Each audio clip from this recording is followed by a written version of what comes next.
Februari 2016. Sejak sebulan lalu, kami menanti hari ini tiba.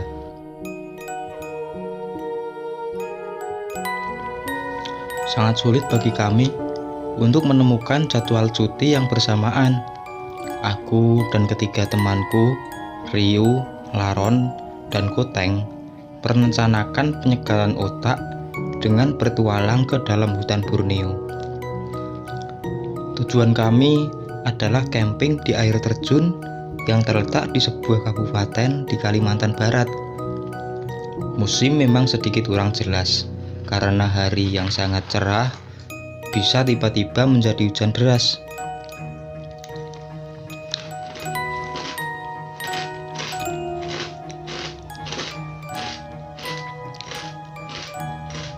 Namun hal tersebut tidak menyurutkan keinginan kami untuk tetap menjalankan rencana. Suatu malam, sebelum keberangkatan, aku mengirim sebuah pesan teks di grup chat kami. "Abang-abang, ngapain perasaan aku ndak enak ya? Jadi kayak kita pergi nih," tanyaku. Ngapain pula? Jadilah, udah lama kita ngatur jadwalnya, masa ndak jadi pula, balas Ryu 3 menit kemudian. Sungguh, perasaanku malam itu benar-benar tidak nyaman. Ada keinginan untuk membatalkan petualangan tersebut, tetapi akhirnya perasaan khawatir itu berkurang seiring masuknya sebuah pesan baru dari Laron dan Koteng. "Jadi dek, ente kurang berdoa makanya galau," sahut Laron sembari menyelipkan emotikon tertawa. "Udahlah dek, yang penting udah izin sama mama bapak. Insya Allah aman. Kita kan nak libur juga, bukan aneh-aneh. Masa iye udah susah payah nyari libur same-same lalu tak jadi," timpal Koteng. "Oh iya, bismillah," jawabku pada akhirnya. Packing barang pun kuselesaikan malam itu juga. Kami berjanji temu di rumahku pukul 3 pagi karena hanya akan mengendarai 2 motor saja. Aku dibonceng oleh Ryu, sedangkan Koteng dengan Laron. Pukul 3:30 pagi, meleset dari jam yang ditentukan, barulah teman-temanku datang semua. Setelah semua dirasa aman, kami memulai perjalanan pagi itu ditemani semburat mentari yang mulai menyapa langit. Perjalanan kami tempuh sekitar 7 jam untuk mencapai desa Daai. Desa tersebut merupakan pintu masuk untuk memulai perjalanan kaki menuju air terjun. Di sana, kami menitipkan motor di rumah kepala desa karena menuju air terjun hanya ada jalan setapak dan tidak bisa dilalui oleh kendaraan bermotor. Kemudian kami memperkenalkan diri sekaligus meminta izin dan doa dari beliau sebelum memulai perjalanan. Saat bertemu sapa dengan kepala desa, beliau berucap, "Nak, kau beranikah naik ke sana?" Kebanyakan anak perempuan putar balik pas udah sampai di pondok. Rumah istirahat di setengah perjalanan. "Pesan bapak, kalian jaga omongan. Kalau cium bau ndak enak, jangan disebut."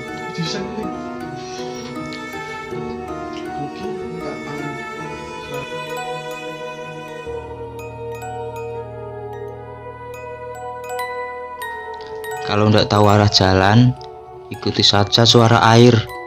Ingat ya, kalau cium bau nggak usah disebut," tegas Pak Kepala Desa. Beliau kemudian memberi sebotol air putih yang telah diberi bacaan ala tetua kampung. "Untuk berjaga," katanya. Sejenak, nyaliku mensiut. Kalau perempuan tidak kuat berjalan ke sana dan hanya sampai setengah perjalanan, bagaimana nanti kalau aku beneran tidak kuat? Masa pulang sendiri? Koteng sepertinya membaca pikiranku. "Udah, mampu kok mampu. Cupu kau nih dek," katanya sambil tergelak. Kami pun mulai perjalanan naik sekitar 2 Kami pun mulai perjalanan naik sekitar jam 2. Menurut informasi dari salah satu penduduk desa yang kami ajak berbincang tadi, jarak dari desa hingga ke air terjun kurang lebih memakan waktu sekitar 5-6 jam apabila berjalan dengan santai. Hingga muncul perkiraan bahwa kami akan sampai sekitar pukul 8 atau 9 malam. Belum sampai setengah jam berjalan, Laron yang belum pernah bertualang sebelumnya tiba-tiba berkata, "Bau apa ini, Teng? Busuk bener." Sepertinya ia lupa akan pesan yang disampaikan oleh bapak tadi. Ryu secara mendadak pun merempuk kepala Laron sambil berucap, bodoh balai kau nih. Tak ingat kayak apa kata orang tua tadi. Tak usah nyebut kalau cium bau." Aku melihat wajah Ryu sedikit kesal. Kurasa dia mengkhawatirkan hal tersebut.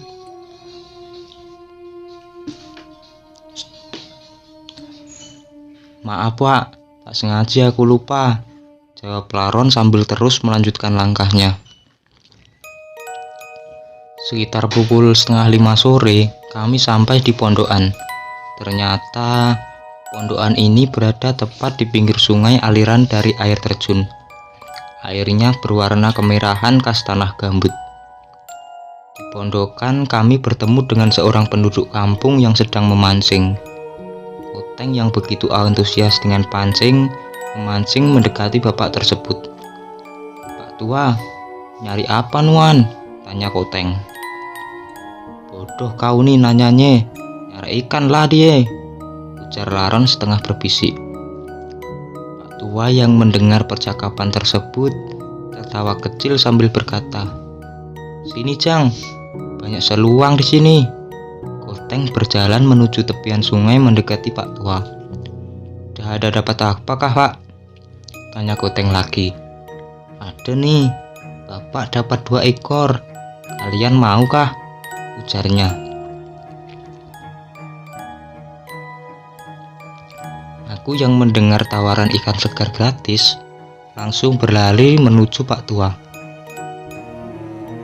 "Maulah Pak, lumayan untuk malam," jawabku cengengesan. Pak tua tersenyum sambil melepaskan 1 ekor ikan yang ia ikat di tepi sungai, kemudian menyerahkan kepadaku. "Kalian mau naik? Hati-hati ya. Oh iya, ikan tuh ndak boleh dibakar dalam hutan."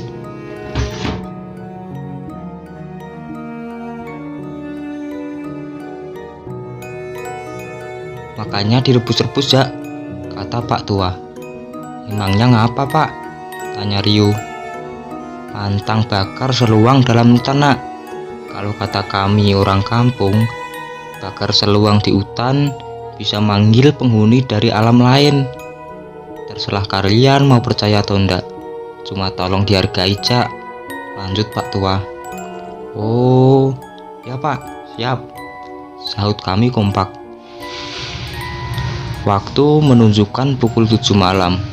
Tak terasa terlalu lama beristirahat dan berbincang, kami baru mulai melanjutkan perjalanan setelah Isya. Sudah bisa dipastikan perjalanan ini akan memakan waktu lebih lama dan kami akan sampai sangat larut.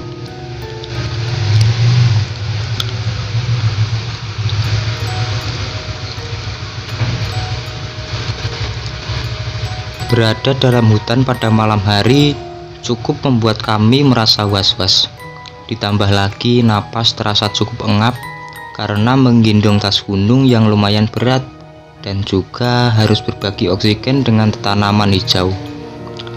Menjelang 1 jam berjalan, tiba-tiba aku merasa ada hembusan pada tengkukku seiring dengan bisikan, "Hui," pelan sekali. Seketika karena terkejut, aku berlari menepuk pundak Ryu yang berada di depanku. "Bang, apa barusan tuh?" "Takut aku bang," ucapku sedikit berteriak. "Apa dik? Apa kau ini?" kata Ryu.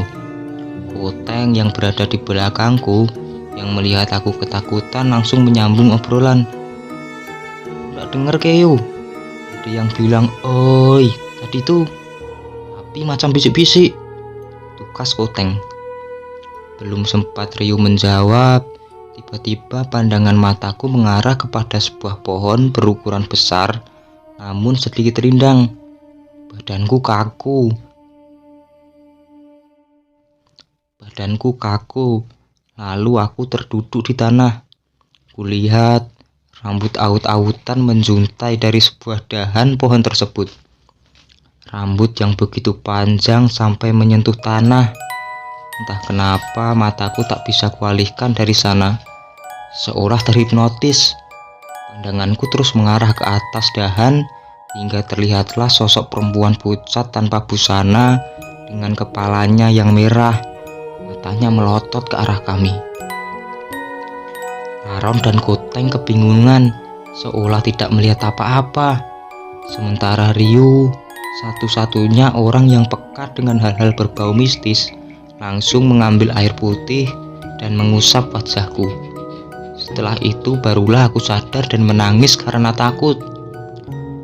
"Nggak usah dilihat lagi ya," ujar Rio. "Bang, bindi apa tadi tuh? Ngapain telanjang gitu? Kataku sambil terisak. "Nggak apa, baca doa yang banyak," jawab Rio. Setelah dicari tahu, ternyata Koteng dan Laron sempat buang air di pepohonan tanpa permisi. Mungkin sosok tadi adalah penunggu wilayah hutan tersebut.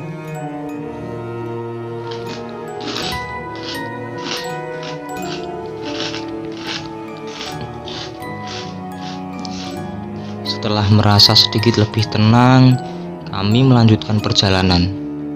Jam menunjukkan pukul 9 malam dan kami masih belum sampai ke tempat tujuan.